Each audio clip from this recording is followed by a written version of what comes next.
सहयोग में तत्व किस तरह से इंसान के प्रकाशित होते हैं और प्रभावित करते हैं। असल में हम अपने तत्वों से अनभिज्ञ हैं, क्योंकि उनके अंदर अभी अध्यात्म का प्रकाश नहीं है, सिर्फ बातें होती रहती हैं अध्यात्म पर। और जैसे कि आदि शंकराचार्य ने कहा कि माँ, ये शब्द जालम से मुझे आप छुड़ाइए। तो शब्द के जाल में फंसे हुए जो साधक होते वो भी उसी में बहते रहते, और अगर उनके कोई गुरु मिल जाए तो फिर तो उनका बचना बड़ा मुश्किल, क्योंकि वो उनको कहेंगे कि चलो तुम ये जप करो, नहीं तो पदयात्रा करो, सर के बल खड़े हो जाओ। वो जिंदगी भर यही करते हैं। असल में अपने अंदर जो हम कहते हैं कि धर्म आना चाहिए, भारत में कम से कम लोग मानते हैं कि हमें धार्मिक होना चाहिए, मानते हैं। थोड़े लोगों को छोड़ दीजिए, अधिकतर लोग सोचते हैं कि हम धार्मिक हो जाए तो अच्छा है। अब धार्मिक होने के लिए हमारे अंदर धर्म जागृत होना चाहिए, लेकिन हम बाह्य के धर्मों में फंस जाएं तो वो धर्म फिर जागृत नहीं हो सकता। जैसे सवेरे से शाम तक ये करो, वो करो, वो करो, वो करो, भगवान के नाम पर उपास करो और तपस्या करो और पता नहीं दुनिया भर की चीजें। लेकिन कुंडलिनी आपकी माँ है, आपकी अपनी वैयक्तिक इंडिविजुअल माँ है। वो आपके अंदर शक्ति बनाए हुए बैठी हुई है और वही सारा कार्य करेगी। तो जब आपके अंदर जागृति आती है तो वो हरेक चक्रों में से गुजरती है। जब वो हरेक चक्रों में से गुजरती है तो उन चक्रों को वो पहले तो समग्र करती है, इंटीग्रेशन आता है, और उन चक्रों को प्लावित करती है, जिससे कहना चाहिए कि नर्चर करती है, और उससे वो चक्र जो है वो प्रसारित हो जाते हैं, अनेक कार्यों करती है। और सबसे बड़ी बात यह कि जब वो ब्रह्मरंध्र को छेद कर और चारों तरफ फैली हुई इस पावन शक्ति से एकाकारिता प्राप्त करती है, तब वो सारी शक्ति अपने शरीर के अंदर दौड़ने लग जाती है। अब इससे जो पहला लाभ होता है वो ये है कि हमारे अंदर जो सुप्त स्थिति में जो तत्व हैं वो जागृत होते हैं। अच्छा समझ लीजिए, अगर एक आदमी में ये तत्व है कि वो बड़ा भारी देशभक्त है, बहुत बड़ा, अब बड़ा देशभक्त है और देश के लिए ये करना चाहता है, देश के लिए वो करना चाहता है। कभी कभी इस तरह की बातें जो करते हैं वो ये नहीं जानते कि देशभक्ति ही सब कुछ नहीं। अगर आप देशभक्ति में बह गए तो न जाने क्या कर दें।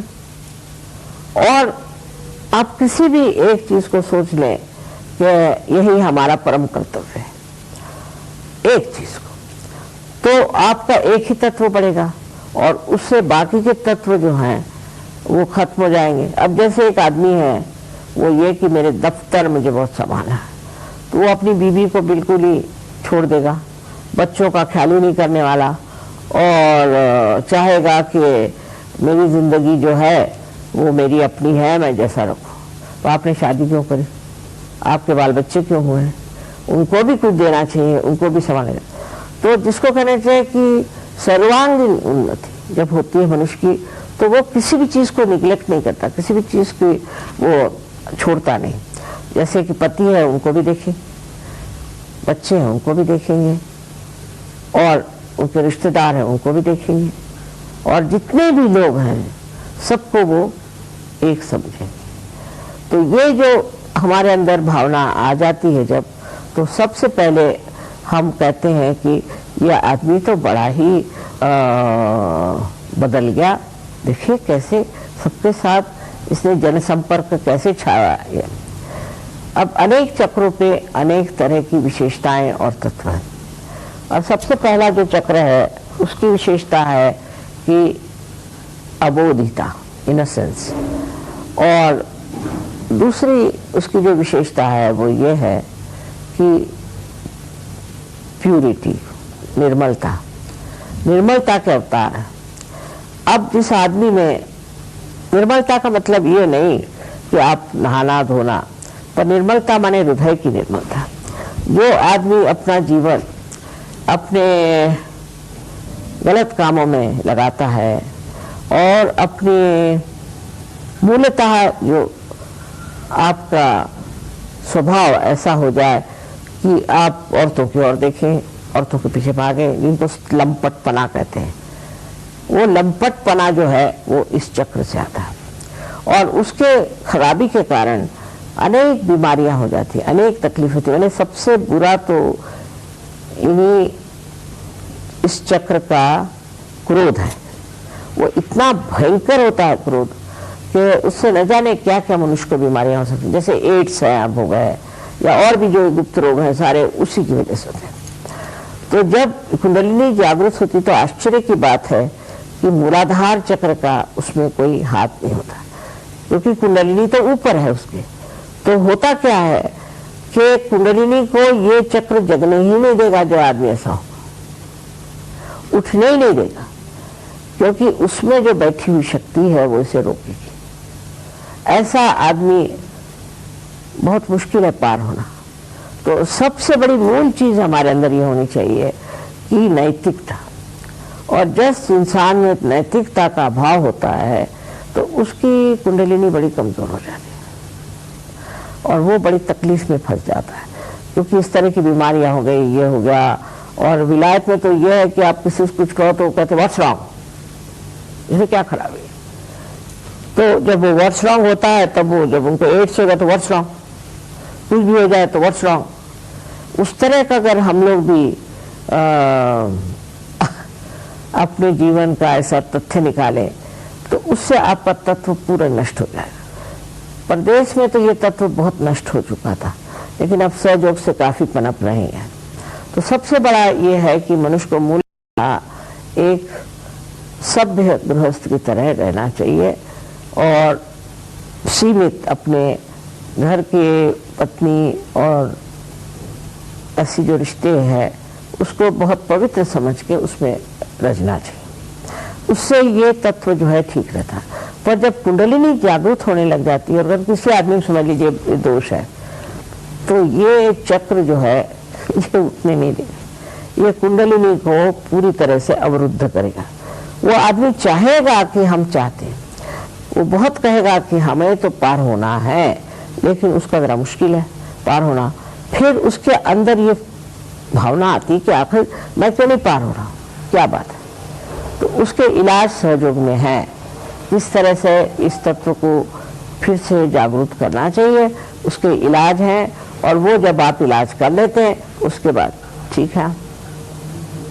उसके बाद जो दूसरा चक्र है इसे हम स्वादिष्ठान चक्र, इस चक्र का तत्व है कि आप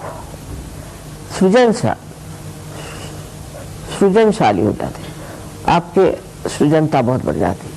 ऐसे लोग जिन्होंने कभी एक लाइन भी कविता नहीं लिखी वो काव्य लिखने लग जाते हैं, जिन लोगों ने कभी भाषण नहीं दिया वो बड़े भाषण देने लग जाते हैं, और जिन लोगों ने कभी पेंटिंग नहीं करी, कुछ कला नहीं देखी, वो कलात्मक हो जाते हैं, बहुत सृजन हो जाते हैं। हमारे आर्किटेक्ट्स लोग हैं वो कहाँ से कहाँ पहुँच गए।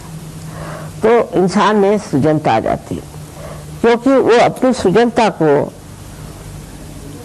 बड़ी ऊंची चीज समझता है। फिर उसको पैसे की परवाह नहीं होती कि पैसा जो है उसको देखो और सृजनता कैसे भी करो। और नहीं, बहुत से लोग चाहते हैं कि हमारा बड़ा नाम हो जाए, तो कोई ना कोई बड़ी विक्षिप्त सी चीज बना के रख दो। कुछ विचित्र चीजें आजकल जैसी बनती हैं, इसलिए कि हमारा बड़ा नाम हो जाएगा, लोग हमें बहुत याद करेंगे, पर उसमें कला नहीं। तो कला का जो महान अंश है उसको प्राप्त करते हैं आप जब आपका ये दूसरा वाला चक्र है स्वादिष्ठान, ये ठीक होता है। और इसके कारण, स्वादिष्ठान के कारण ही हम बहुत जब सोचते हैं तो हमारा जो मस्तिष्क है उसके अंदर जो ग्रे सेल्स हैं उसकी शक्ति इस्तेमाल करते हैं, तो ये उस शक्ति को पूरित करता है ये चक्र। तो जो लोग बहुत सोचते हैं उनको दुनिया भर की बीमारियां हो जाती हैं, जिसको हम राइट साइडेड बीमारियां कहते हैं। उसमें से एक बीमारी तो है कि उसका लिवर खराब हो जाता है, और दूसरी ये कि उसको पैनक्रियाज में उसको डायबिटीज़ हो सकता है, वो नहीं हुआ तो उसको किडनी ट्रबल हो जाएगा, वो नहीं हुआ तो उसको कॉन्स्टिपेशन हो जाएगा, वो भी नहीं हुआ तो उसको अस्थमा हो जाएगा, वो नहीं हुआ तो उसको हार्ट अटैक भी आ सकता है, और सबसे ज़्यादा तो उसको पैरालिसिस भी हो सकता है। सो राइट साइडेड जो बीमारियां हैं वो स्वादिष्ठान चक्र से आती है, और लेफ्ट साइडेड बीमारियां भी उसी से आती है। तो बहुत ज़रूरी है कि हमारा स्वादिष्ठान जो है वो अच्छा रहना चाहिए। अब ये किस तरह से स्वादिष्ठान वो कुंडलिनी संभालती है और उसको देती है कि जब किसी की कुंडलिनी आप जागृत करिए, अगर उसका स्वादिष्ठान चक्र पकड़ा हुआ है तो बराबर पीठ में जहाँ पर स्वादिष्ठान चक्र है आपको ऐसा लगता है जैसे वहाँ कोई हार्ट है कि क्या, ऐसे पूरी तरह से जोरों में स्पंदन होता है, तो आपको पता हो जाता है कि आदमी के राइट स्वादिष्ठान पकड़ा। अब वो राइट स्वादिष्ठान जब साफ हो जाए देखो तो मनुष्य का चित्त जो है एकदम स्वच्छ हो जाता है, और उसके अंदर जो ये स्ट्रेस वगैरह जो आजकल प्रकार है वो सब खत्म हो जाता है, और वो शांति में विराजमान हो जाता है। स्वादिष्ठान चक्र बहुत ज़रूरी है कि हम ठीक रखें आजकल के ज़माने में, जबकि हमारे ऊपर दुनिया भर के कार्य करने के बोझे लदे हुए।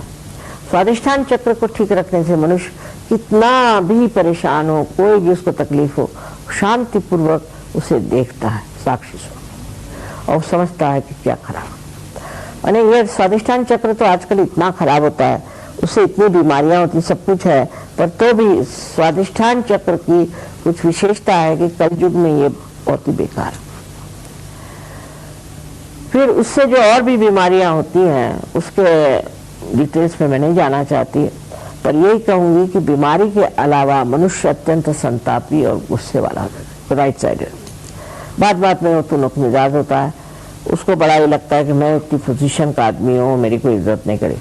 छोटे से आदमी भी बहुत अपने को समझने लगता है। ये भी राइट साइड स्वादिष्ठान से होता है, और लेफ्ट साइड स्वादिष्ठान जो पकड़ता है तो उससे मनुष्य चिंतित हो जाता है, बड़ा दुखी हो जाता है, उसको डिप्रेशन आ जाता है, और वो सोचता है कि मुझसे बुरा कोई नहीं, और मुझे सब सता रहे हैं, मुझे परेशान है। दुनिया भर के साइकोलॉजिकल केसेस होते हैं। तो ये दो साइड जो है चक्र के, लेफ्ट एंड राइट, इसको बहुत संभालना चाहिए, और वो सहयोग में बहुत फायदे की चीज़ है, क्योंकि उससे ये दोनों चक्र जो हैं ये साफ हो जाते हैं। जब साफ हो जाते हैं तो आप हर एक चीज़ को इस तरह से समझते हैं जैसे कि एक आप बाहर से अपने को देख रहे हैं। अच्छा, तब आपको गुस्सा आ रहा है, अच्छा बैठिए, आप अपने ऊपर हंसते, अपना ही मजाक करते, अपने बारे में ये सोचते हैं कि मैं क्या कहता हूँ, मैं क्या कर रहा हूँ। तो उस तरह से मनुष्य अपने चित्त को वहाँ डाला, और ये आपका जो चित्त है वो प्रकाशित हो गया, तो वो जो चित्त है उसको ठीक कर देता। स्वादिष्ठान चक्र के लिए तो सर जो बहुत ज़रूरी है, और आजकल के ज़माने में जितनी भी परेशानी है स्वादिष्ठान से ऐसे मुझे लगता है अधिकतर, क्योंकि उसी से देखिए आपके हार्ट पे भी असर आता है इस पर। फिर उसके बाद नाभि चक्र है। नाभि चक्र जो है बस आगे